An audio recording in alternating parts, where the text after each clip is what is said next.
Flight MH370, A Personal Reflection. March 8, 2014.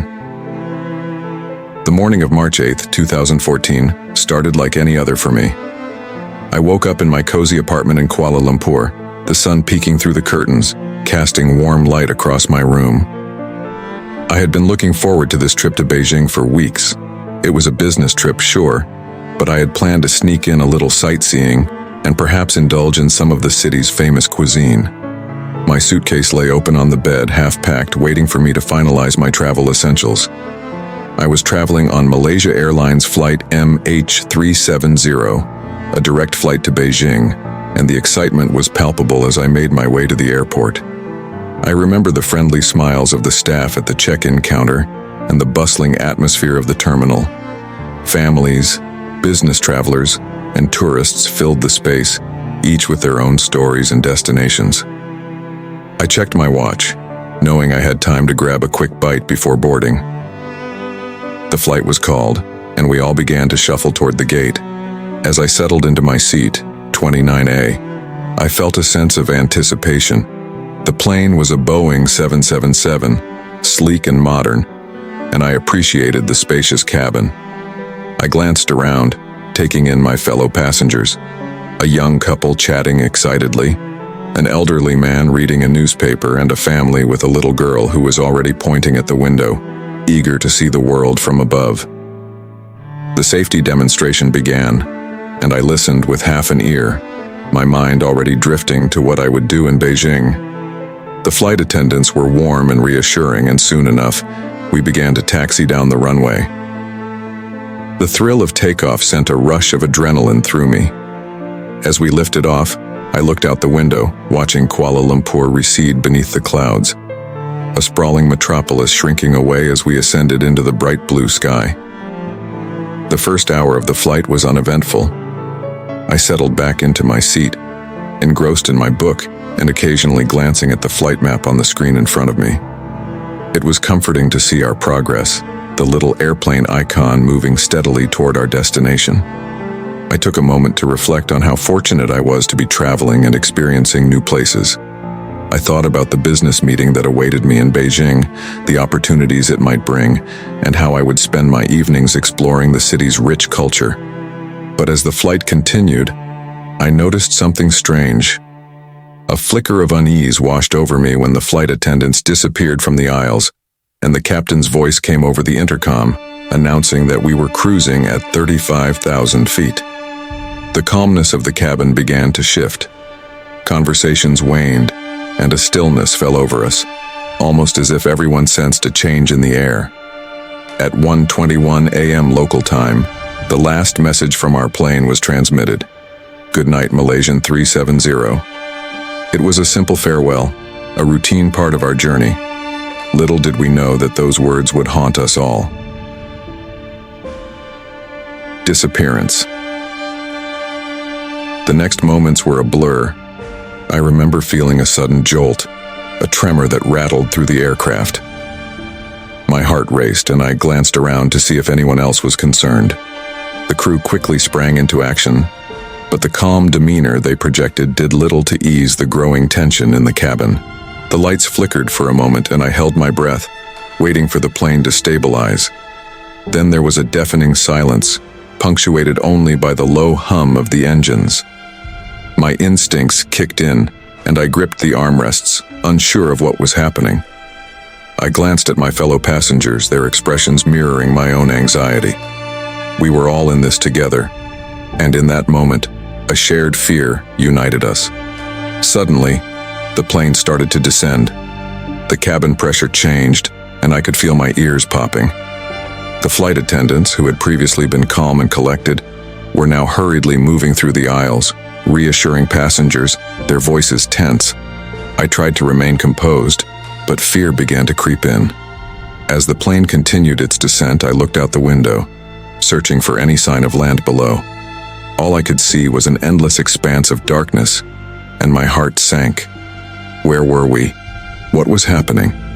We had left Malaysia, and I had no idea where we were headed now. It was in that moment of confusion that I realized how vulnerable we all were. Despite the safety protocols and the reassuring presence of the crew, we were at the mercy of forces beyond our control. The descent felt endless and panic surged within me.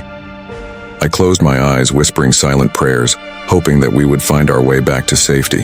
Aftermath. When I opened my eyes again, I found myself surrounded by chaos. The cabin lights had gone out, and emergency lights flickered ominously, casting eerie shadows on the faces of my fellow passengers. Some were crying, others were screaming, while a few remained frozen in fear, unable to process what was happening.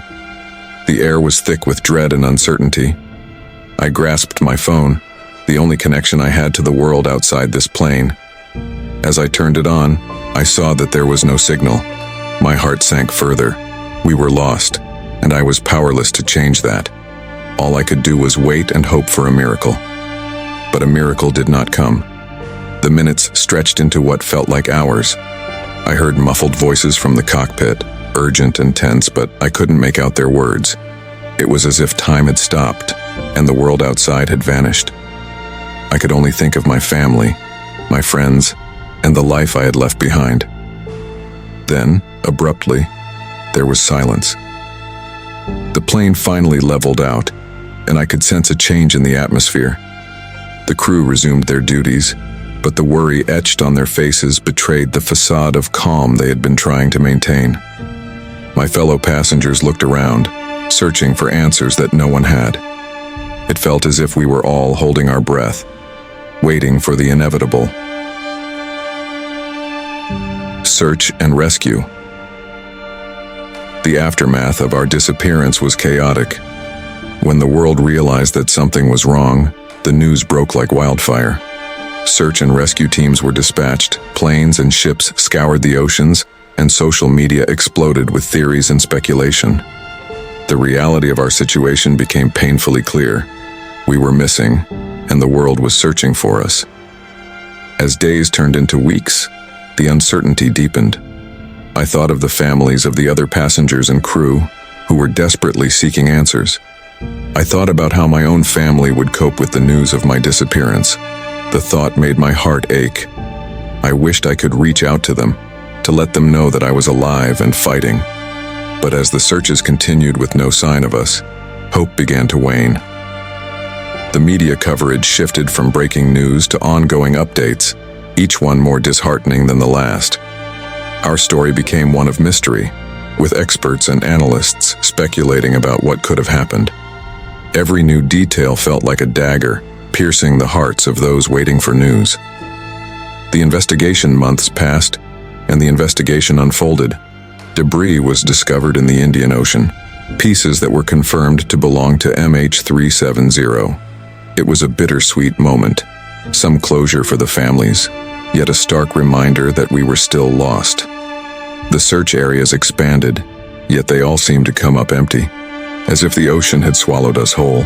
Theories emerged about what might have happened: mechanical failure, hijacking, or even a deliberate act by the pilot. Each theory was dissected and analyzed, but none provided the clarity we all sought. The questions hung in the air like a thick fog, and the burden of uncertainty weighed heavily on my heart. As the investigation continued, I found myself grappling with my own thoughts and fears. What had happened to us? Why were we lost? I longed for answers, for a way to understand the unexplainable.